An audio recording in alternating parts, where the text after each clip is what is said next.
আছেন? জিজ্ঞাসা করুন।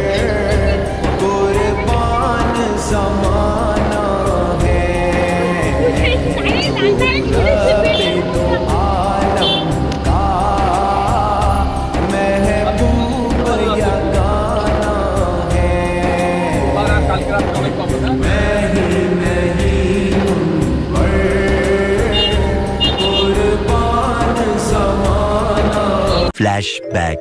তো হ্যালো বন্ধুরা, চলে এসেছি নতুন একটা ব্লগে। আশা করি তোমরা খুবই ভালো আছো। সো আল্লাহর রহমতে আমিও খুবই ভালো আছি। তো আপনাদের দোয়ায় ভালোবাসে আজকে খুবই খুশি আমি। খুব তাড়াতাড়ি আমার 5,000 সাবস্ক্রাইব হতে চলেছে শুধুমাত্র আপনাদের ভালোবাসার কারণে। তো ফাইনালি কিন্তু আজকে বেরিয়ে পড়েছি। আজকে আমরা যেতে চলেছি বাগানাইট ঘটকপুকুরের ভিতরেই একেবারে। ওখানে আসছেন ভাঙড়ের বিধায়ক পীরজাদা নওশাদ সিদ্দিকী ভাইজান। তো ভাইজান আসছে মানে বুঝতে পারছো কত সুন্দর, মানে একটা আনন্দের একটা মুহূর্ত আপনাদেরকে দেখাবো। তো তার আগে একটা কিছু কথা বলবো, আপনারা যদি শোনেন আপনারা তো অবাক হয়ে যাবেন একেবারে। এরকম হয়তো বাস্তবে তোমরা বিশ্বাস করবে না যে এই সাইডে একটা যে ছবি তোমাদেরকে দেখাবো, এই যে ছবিটা দেখতে পাচ্ছ, যে ভাই একেবারে আমার ভিডিও টাইটেল এবং ভিডিওর যে ডিসক্রিপশানে যেগুলো লেখা থাকে একেবারে A to Z সব কিন্তু কপি করে ছাড়ছে। তো তোমাদেরকে বলবো এইসব চ্যানেলে ভিডিও দেখবে না, কারণ আমি এই যে ভিডিও করছি আমার এই ক্লিপগুলো বাদ দিয়ে দিচ্ছে, দিয়ে সে কি করছে ওর নিজের ক্লিপ দিচ্ছে, বাড়ি বসে বলছে কি যে আমি চালতে পেরে গিয়েছিলাম, আজকে আমি এই জায়গায় গিয়েছি, আজকে আমি ওই জায়গায় গিয়েছি। তো আমি এই ভাইদেরকে রিকোয়েস্ট করব, যারা আমার ভিডিও কপি করছো তোমরা ভাই ভিডিও করো, কেন করবে না, করো। ভাইজানের ভিডিও তুমি চ্যানেল থেকে, ভাইজানের যে ফেসবুক চ্যানেল আছে ওখান থেকে ভিডিও তুলে নিয়ে আপনারা ছাড়ুন না, কোনো সমস্যা নেই। ভাইজান ভিডিও আপনারা কেন ছাড়বেন না, ছাড়তেই পারেন। কিন্তু এইভাবে আমার ভিডিওগুলো কপি করছে বা এইগুলো খুবই খারাপ লাগে। কারণ আমরা দেখুন যে আমরা কষ্ট করে যে ছুটে ছুটে একেবারে নিজের মেহনত করে ভিডিও করছি, আর আপনারা সেই ভিডিওগুলো কপি করছেন, খুবই খারাপ লাগে। তো আপনাদেরকে রিকোয়েস্ট করবো এইগুলো প্লিজ করবেন না ভাই। যদি আপনার অসুবিধা হয় আমাকে যোগাযোগ করার চেষ্টা করবেন। আমার ফেসবুক আইডিতে আমার নাম্বার দেওয়া আছে। তো ফেসবুক আইডির নাম হচ্ছে ইউ আর হাফিজুল। তো ওখানে গিয়ে আমার নাম্বার দেওয়া আছে, আমরা হোয়াটসঅ্যাপে যোগাযোগ করবেন। আমি আপনাকে যথাসাধ্যে সাহায্য করার চেষ্টা করব। তো কি বলবো, দেখতে পাচ্ছ একেবারে কেমন মেঘলা করেছে, দেখো আকাশটা দেখতে পাচ্ছ কেমন মেঘলা করেছে। তারপরে কিন্তু শুধু নওশাদ সিদ্দিকীর ভালোবাসার কারণে আজকে কিন্তু আমি বেরিয়ে পড়েছি। ঝড় বৃষ্টি তুফান যাই আসুক, নওশাদ সিদ্দিকীর হাত কোনোদিন ছাড়িনি এবং আগামী দিন ছাড়বো না। নওশাদ সিদ্দিকী হচ্ছে আমাদের গর্ব। তো সেই নওশাদ সিদ্দিকীর সঙ্গে দেখা করতে আজকে ফাইনালি বেরিয়ে পড়েছি। তো চলো ওখানে গিয়ে কি হয় না আপনাদেরকে দেখাবো। তো ফুল ভিডিওটা দেখতে থাকো। A few moments later. আমরা এখন চলে এসেই দেখতে পাচ্ছি বিধায়ক নওশাদ সিদ্দিকী একবারে এসে গেছে, সেই ছবি আপনাদেরকে একবার দেখাচ্ছি। ভাইজান কেমন আছো?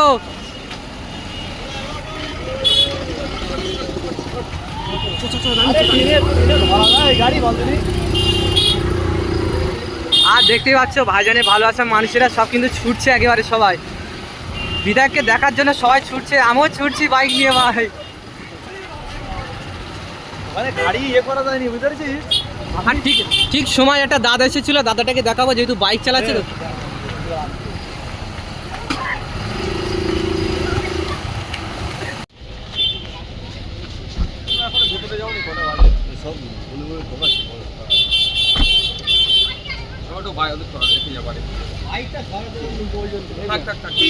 কেমন আছেন? বাবা জিজ্ঞাসা করবি।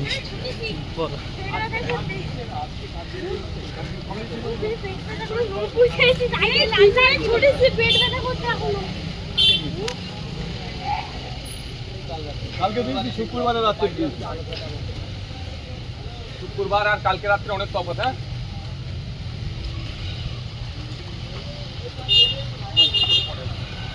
কেউ যাবে না। কার কি বক্তব্য আছে বলো না। মিডিয়ার কার আছে বক্তব্য নিয়ে নিক, তারপরে কথা বলবো। মিডিয়ার কার আছে চিনে ব্যস্ত চলে আসো। তো যারা মিডিয়ার কাছে চলে আসো।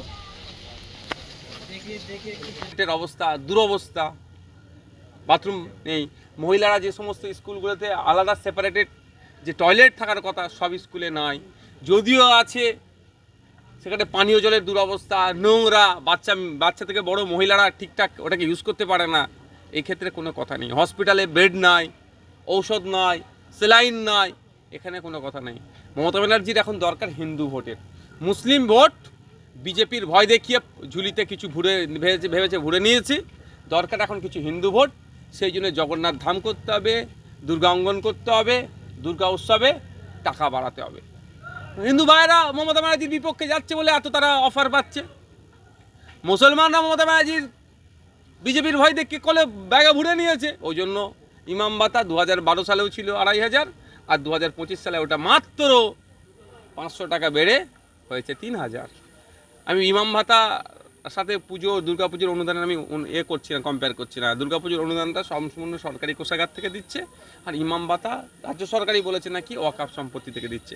কিন্তু আমি ওটা বলছি না, আমি যে বাড়ার কথাটা বলছি, যে আপনার তখনই আপনার গ্রহণযোগ্যতা হবে, তখনই আপনাকে সম্মান দেবে যখন আপনি আপনার ভ্যালুটা শাসককে বুঝাতে পারবেন যে আমার মূল্যবান ভোটটা তোমার পক্ষে যাবে না যদি আমার এই না করো। সে হিন্দু ভাইরা বুঝাতে পেরেছে যে তোমাকে আমি আর ভোট দেবো না।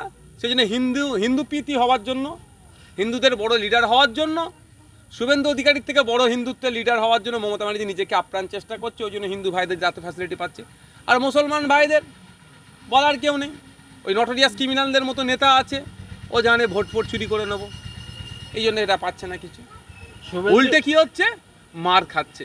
বৈধ কাগজপত্র থাকার পরেও দুর্গাপুরে থানা থেকে 2 কিলোমিটার দূরে 2 ঘন্টা ধরে তাণ্ডব চালিয়েছে, পুলিশ এসে তাদেরকে উদ্ধার করেনি। বুঝতে পারছেন? গতকালকে চুচুড়াতে হয়েছে বিদ্যাসাগর ক্লাবের নাম, যদিও বিদ্যাসাগর ক্লাবের কর্তৃপক্ষরা অস্বীকার করেছে। আমার বিশ্বাস এটাই যে বিদ্যাসাগরের নাম নিয়ে কেউ নামে যে ক্লাব আছে সেই ক্লাবে অন্যায় কোনোদিন করতে পারবে না। বিদ্যাসাগর ক্লাবের নাম দিয়ে ওই এলাকায় পোস্টার লাগিয়েছে মুসলমানদেরকে, আর যারা ড্যান্স ফ্যান্স করে বা ড্যান্সার না কিছু বলে তাদেরকে ওই এলাকায় জায়গা ভাড়া দেওয়া যাবে না। মানে বুঝতে পারছেন? তাহলে যে মুসলমানরা দুহাত ভরে 2021 সালে তৃণমূলকে ভোট দিয়েছিল কি এই দিন দেখার জন্য যে রাস্তায় দাঁড়িয়ে কান ধরে উঠবোস করিয়ে হাঁটিয়ে নিয়ে যাবে উত্তরপ্রদেশের মতো এই পশ্চিমবাংলায় না হয়, সেই জন্যই তো তৃণমূলকে ভোট দিয়েছিল। তারপরও তাহলে পশ্চিমবাংলায় মুসলমানদের এই দুরবস্থা কেন? আমি আপনাদের একটা কথা বলি, পশ্চিমবাংলায় আরএসএস বিজেপির থেকেও তৃণমূলকে ভালো বেশি বিশ্বাস করছে। আর বাস্তবিক অর্থে বিজেপির যেটা করার সাহস দেখাচ্ছে না সেটা তৃণমূল করে দেখাচ্ছে। আপনারা জানেন রাম মন্দির হয়েছে বিতর্কিত জায়গায়, বাবরি মসজিদের জায়গায় হয়েছে। আজও আমি বলছি ওটা বাবরি মসজিদের জায়গা, কিন্তু রাম মন্দির উদ্বোধনের পরে প্রসাদ সবার বাড়ি বাড়ি রেশনের মাধ্যমে পাঠায়নি। কিন্তু মমতা ব্যানার্জি জগন্নাথ ধাম বা জগন্নাথ মন্দির উদ্বোধন করে প্রসাদ কিন্তু সকলের বাড়ি বাড়ি পৌঁছানোর সাহসটা দেখিয়ে দিল। তাহলে আরএসএসের কাছে বিজেপির থেকেও পশ্চিমবাংলায় তৃণমূলটা বেশি প্রেফার করছে বা বেশি বিশ্বাসযোগ্য হয়ে উঠছে। তা আমি আপনাদের বলবো, তারা 2021 সালে বিজেপিকে আটকানোর জন্য তৃণমূলকে ভোট দিলেন, তাহলে দিনের শেষে কি পেলেন আপনারা? লাঞ্ছনা, বঞ্চনা, অত্যাচার, অনাচার পেলেন। তাই এইটাই যদি 2026-এ আবার রিপিট করেন আরও বাড়তে থাকবে। আমি কত জায়গায় ছুটবো, আমি একা মানুষ। এই পিংলা, পশ্চিম মেদিনীপুর পিংলাতে একটি তরতাজা যুবককে তুলে নিয়ে গিয়ে ফাঁসিতে টাঙিয়ে আগুন লাগিয়ে দিয়েছে। যখন তাদের বিরুদ্ধে অভিযোগ হচ্ছে, লিখিত অভিযোগ হচ্ছে, গ্রেফতার হচ্ছে না, মানে কি? বুঝতে পারছেন? এ ধরনের অনেক অহরহ ঘটনা আছে, প্রতিনিয়ত ঘটে যাচ্ছে। সেটা কত জায়গায় যাব, আমি কত জায়গায় ছুটবো?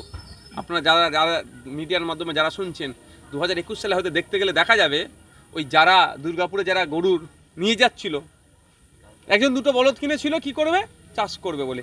একটি মা একটি গরু কিনেছে, ওই দুধ বিক্রি করে তার সংসার চলবে। উনি বিধবা মা, ওনার গরুটা এখনো পায়নি ফিরে, তারা নিয়ে যাচ্ছিল। খোঁজ নিলে দেখা যাবে 2021 সালে কিন্তু ওরাও তৃণমূলকে ভোট দিয়েছিল। তাহলে ভোট দেওয়ার প্রতি উত্তরটা কি পাচ্ছে? শাসক দলে আছে, যদি বিরোধী দলে থাকতো একটা বলার জায়গা থাকতো। শাসক দলে থাকার পরে এই অত্যাচার হচ্ছে, এটা মানুষকে বুঝতে হবে। আপনারা আটকাচ্ছেন বিজেপিকে। আমি আপনাদের বলবো, বিজেপি তৃণমূলটা বড় কথা নাই, এই অন্যায়টাকে বন্ধ করতে হবে। এই অন্যায়টাকে বন্ধ তখনই করতে পারবেন যখন জনগণের সরকার তৈরি করতে পারবেন। তাহলে বিজেপিকে আটকাবেন, অন্যায় তো বেড়ে যাচ্ছে, অন্যায়টা কীভাবে আটকাবেন? জনগণের সরকার তৈরি করুন, জনগণ সঠিক লোককে ভোট দিন। শুভেন্দু যেখানে যায় সেখানে গিয়ে জয় শ্রীরাম আমি হিন্দুর বাচ্চা বলে স্লোগান দেয়, কিন্তু ওনার বিরুদ্ধে কেউ স্লোগান দিলে উনি গাড়িতে মারতে চায়। এই বিষয়ে কোনো রাজ্য সরকারের কোনো ভূমিকা নেই। আমি বলছি উনি যেভাবে গাড়ি থেকে নেমে এসে ওই ব্যক্তিটির কাছে তেড়ে গেল, কেন ওর বাড়িতে মন্ত্রী হাজির হয়ে গেল, বিধায়ক অনেকজন থেকে হাজির হয়ে গেল, কই একজনও তো শুভেন্দু বাবুর বিরুদ্ধে অভিযোগ দায়ের করেছে? এটা বুঝতে হবে। এটা বাইনারি পলিটিক্স তৈরি হচ্ছে, হিন্দু মুসলমানের পলিটিক্স তৈরি করতে চাইছে 2026-কে সামনে রেখে। এই বিজেপি এসে যাবে, তোদেরকে মারধর করবে, তোরা ভোট আমাকে দে। আবার বিজেপি যারা হিন্দুত্বতে মানে এক্সট্রিম হিন্দুত্বতে যারা বিশ্বাস করে তাদেরকে বোঝাতে চাইছে যে এই দেখো আমি তোমাদের নেতা, আমি তোমাদের নেতা, আমি তোমাদের নেতা। তাহলে ভোটটা একটা অংশ তৃণমূলে থাকবে, একটা অংশ বিজেপিতে থাকবে, আর দুটো কি কন্ট্রোল করছে আরএসএস। তাহলে আরএসএসের কাছে 100% ভোটটা রাখার চেষ্টা করছে, এটা বুঝতে হবে আমাদেরকে। এটা নিয়ে আমাদের হইয়ে করার কোনো দরকার নেই। আর জয় বাংলার স্লোগানটা আমাদের বাংলার কোনো স্লোগান নয়, এটা মাথায় রাখবেন। অনেকে বলতে পারবে জয় বাংলা বলেছে বলে এটা বাংলাদেশ থেকে ধার করা স্লোগান, তো এটা আমাদের বাংলা স্লোগান নয়। এই যে অনেকে দেখছি লেখালেখি করছে, এরা ওসব লেখালেখি করে লাভ হবে না, বাংলাদেশ থেকে ধার করা স্লোগান। আমাদের বাংলার স্লোগান যদি হতো, বাংলার যেত, বাংলার জয় হোক বলুক না, জয় বাংলা বলছে, আমি বিতর্কে জড়াবো না, কিন্তু ওটার সাথে বাংলার ইমোশন যেন না কেউ জুড়িয়ে দেয়। ওটা তো ধার করা জিনিস, আবার অন্য একটা দেশের থেকে ধার করা। Thank you. ভাইজানকে মালা পরাচ্ছে একারে সেই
কি বলছে? তোমার কাছে একটা পুরস্কার আয় আয় আয়, বলে ভাই জান আমার প্লিজ এই গাড়ি মিটিং করি এরা আসুন দাও তো। আমি যাই না দিচ্ছি আয় আয় আসুন দাও। এই যাও যাও তো, যাই ওখানে আসুন দাও। ভালো আছি। বাড়ি যাই জুস খাবি